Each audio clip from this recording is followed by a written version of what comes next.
Assalamu alaikum wa rahmatullahi wa barakatuh. Alhamdulillah wa bihi nasta'inu ala umuri dunya wa dini wa ba'd. Ndugu zangu katika imani, tukiwa tunaendelea na kipindi chetu ambacho tumekitangaza cha al-fiqh fi tibb an-nabawi, ufahamu katika tiba ya Mtume Muhammadin sallallahu alaihi wasallam. Tulizungumzia nukta ya kwanza, neno at-tibbu, kisha tukazungumzia an-nabawi kwamba ni nisba, ina kutegemezwa. Na ukiangalia katika kitabu hiki ambacho kimeitwa at-tibbu an-nabawi, kitabu cha Sheikh Shamsuddin Muhammad ibn Abi Bakari ibn Qayyim al-Jawzi, Sheikh huyu ametunga kitabu akakiita at-tibbu an-nabawi, akakiwekea nisba tibu, kisha akaweka nisba kwamba hiyo tiba iwe ni ya Mtume sallallahu alaihi wasallam. Kutakapata kauli nyingine ambayo tukasema tutaitafsiri, na ndio hii kauli au kalimat al-ilaj.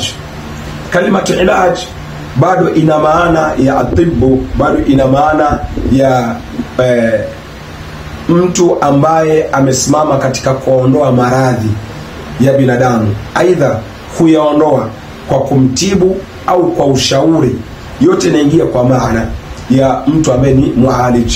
Lakini kalimatu al-ilaj pia vile vile imetafsiriwa katika maana al-ilaj, tunasema ism masdar mualij, ni jina la masdar ya alaja. Kalimatu alaja ndio masdar yake ni al-ilaj. Kisha akasema al-ilaj lima yualiju bihi, ni kwa kile ambacho anakitumia kwenye kufanya ilaji, ambao ni dawa, aidha kutengeza dawa au vile vitu ambavyo anavitumia katika kuleta ilaji. Hiyo bado ni kalima ambayo kama vile vile katika kalima tutibu imewekewa nisba, ikawekewa idhafa, na hii pia unapotaka kuitumia lazima uweke idhafa kisheria. Unaweka idhafa gani? Unaweka idhafa kwamba ilaju shar'i, kama vile tibu nabawi au tibu shar'i, lazima uweke nisba au uweke idhafa. Kwa nini? Kwa sababu haya ni maneno ambayo yako kwenye asili yake ya kilugha, na mara nyingi dini yetu ikizungumzia masala hutafsiri vitu kilugha na kisheria, lughatan wastilahan, kilugha na kisheria. Kwa tukizungumzia kilugha na kisheria, tutapata yeyote ambaye atatumia neno hili ilaji au atumie neno tibu au Kiswahili atumie neno uganga, anahitajika aweke nisba ya kwamba huo uganga unakusudia ni uganga gani, kwa sababu katika neno uganga maarufu kwa Waislamu na wale wasio Waislamu huelewa kwamba mganga ni mtu mushrik, na hili hatuwezi tukaliondoa kwenye hii maana ya asili ambao watu wanalifahamu hivyo, hata kama liko na ihtimali ya kujua kwamba mganga, labda daktari pia anafaa kuitwa mganga, labda pengine mualiji pia anafaa kuitwa mganga, kwa sababu maana imekuja kwa maana mtu mwenye kutibu. Lakini kwa nini tunasema lazima tuweke nisba? Kwa sababu mwanzo hili neno limetumika vibaya kuanzia mwanzoni. Kwa hivyo hata katika hili neno tibu, matabibu ni wengi ambao hujinasibisha na tiba ya Mtume sallallahu alaihi wasallam, lakini wakawa wanafanya uganga, wakawa wanafanya ushirikina.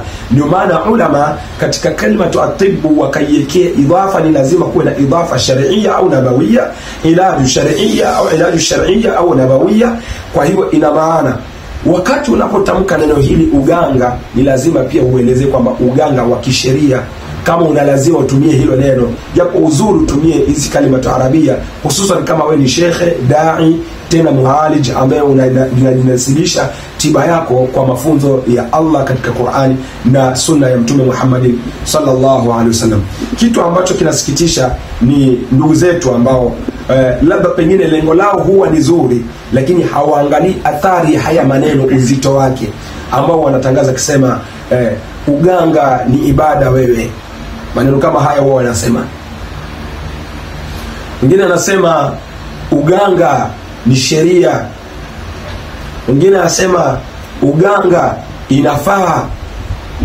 Haya maneno wanayatamka tu, lakini hawayapimi athari yake katika sheria na wale ambao watasikiza maneno kama haya, ambapo lau kama ungetumia neno tibu au ilaj ingelikuwa yani kidogo kuna unafuu, bali hata kama pengine hizi ilaji pia zimewekewa lazima kuwe na nisba na idhafa sharia au nabawia, kwa sababu kuna watu ambao hufanya hizo tiba lakini zikawa ndani yake haziko kisheria.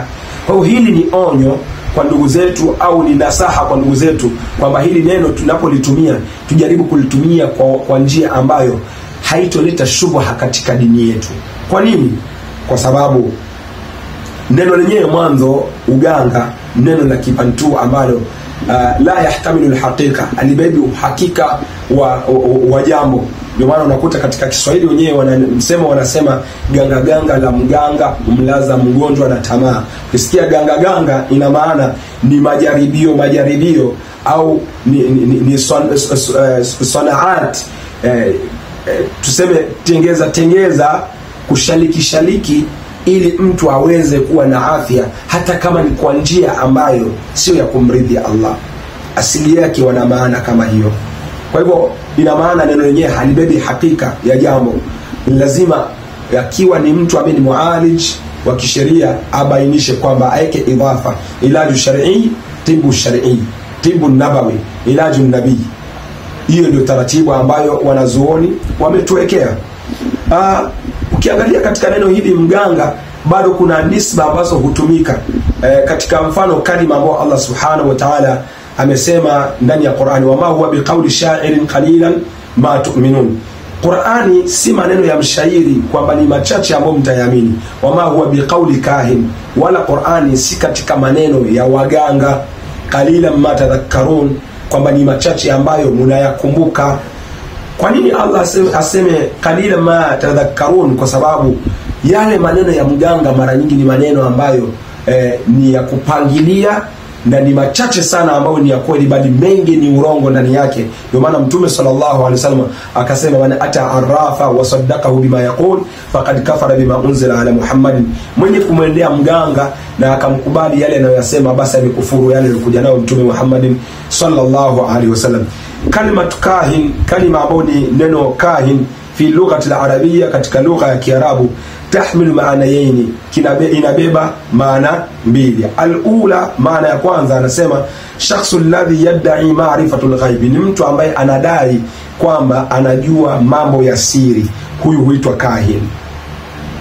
Wal umuru mustaqbaliyya, au anajua mambo ya baadaye, na kuja na kupa utabiri na kutabiria wewe ukienda mahali fulani utapata hivi na hivi na hivi. Kama watu ambao hawaendi kwenye kazi zao au biashara zao, mtu anasafiri labda anaenda zake Warabuni, basi anaenda kutabiriwa na mganga kwamba wewe huko ambako unaenda huyu mtu ni mbaya, atakufanyia hivi na hivi na hivi na hivi. Haya yote yanamaanisha mtu ambaye anaitwa kahin, na huyu ni mganga mshirikina ambaye hafai katika jamii ya Kiislamu. Kisha katika maana hiyo kwamba anajifanya anajua mambo ya siri, yasema ai yaqum bitakahunin, anasimama kufanya huo kuhani wa tanjim, kufanya huo uganga na masala mambo ya nyota. Na hili swala eka bracket, mambo ya nyota tutakuja tuzungumzie kuamini nyota katika dini yetu ya Kiislamu, katika mafunzo ya Mtume Muhammad sallallahu alaihi wasallam inasemaje, na hii nyota inayoaminiwa watu wanaamini vipi? Je, ni nyota zile zilizo mbinguni au ni maana ambao wanaibeba kwenye ufahamu wa maelekezo ya kishetani ambayo dini yetu haijaelekeza masala kama hayo? Thaniyan, la pili, fi baadhi al-adyan, katika baadhi ya dini neno hili kahin wanalitumia hasatan al-masihia, dini ya kimasihi, dini ya Kikristo, wanatumia neno kuhani. Kisikia neno kuhani katika Wakristo waliyahudia au katika Mayahudi, al-kahin huwa rajulul ad-din, ni mtu wa dini, alladhi, ambaye yatawalla wadhaifu diniya, anaongoza au amemiliki, ametawala katika baadhi ya nyadhifa au ameshika nyadhifa za kidini, wa khidmati mutaalliqatu bil ibadati, na khidma ambazo zinafungamana na ibada, wa taklimi alqarabin, na kutanguliza qurbani, sadaqati, katika vichinjo na vinginevyo. Hawa huitwa makuhani katika dini ya Kikristo, katika dini ya Kiyahudi. Kwa hivyo unakuta bado maana ni ile ile. Hata ukija ukiangalia katika hizo dini za Kiyahudi, katika hawa watu ambao ni makuhani, walikuwa ni watu ambao ni watabiri, walikuwa ni watu ambao wanawatabiria watu. Ukiangalia bado walikuwa na asili ile ile ushirikina. Mtume sallallahu alaihi wasallam anasema al-kufru millatan wahida, ukafiri mila yake ni aina hii mmoja. Kama hapa kahin inajulikana ni mganga mushriki ambaye yeye anapiga ramli na kujifanya anajua mambo ambayo ni yasiri.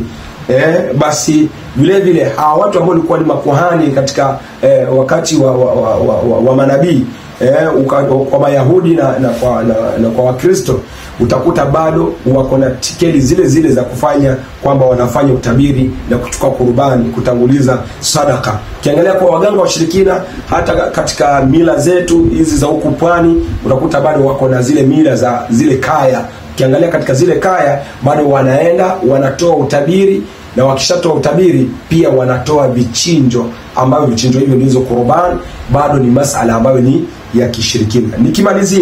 Namalizia na kauli ya Mtume Muhammad sallallahu alaihi wasallam aliposema Mtume sallallahu alaihi wasallam wa fil hadith, katika hadithi anasema nahar rasul sallallahu alaihi wasallam an thamanil kalbi.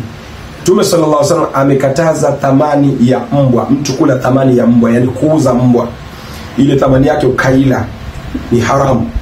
Kisha akasema wa maharul baghi, na mahari ya malaya. Mahari ya malaya ni gani? Unamjua binti yako anauza mwili wake, na wewe ukachukua pesa yake ukaitumia ukala, hiyo inaitwa mahari ya malaya na ni haramu. Au labda pengine au unajua kabisa kwamba anazini na fulani, lakini akaenda ule binti ameenda kulala nje na arudi ndani, kile atakachokipata kule akakuletea wewe mzazi ukakitumia, basi inaitwa ni haramu kwa sababu ya kula mahari ya malaya. La mwisho Mtume sallallahu alaihi wasallam akasema ulwanul kahin, na thamani au malipo ya mganga pia ni haramu. Kwa hivyo nikimalizia katika kipindi hicho, inshallah tutasonga mbele kuelezeana mengi katika masala kama haya. Endelea kufuatilia, usisahau kusubscribe na kushare na kulike. Jazakumullahu khair.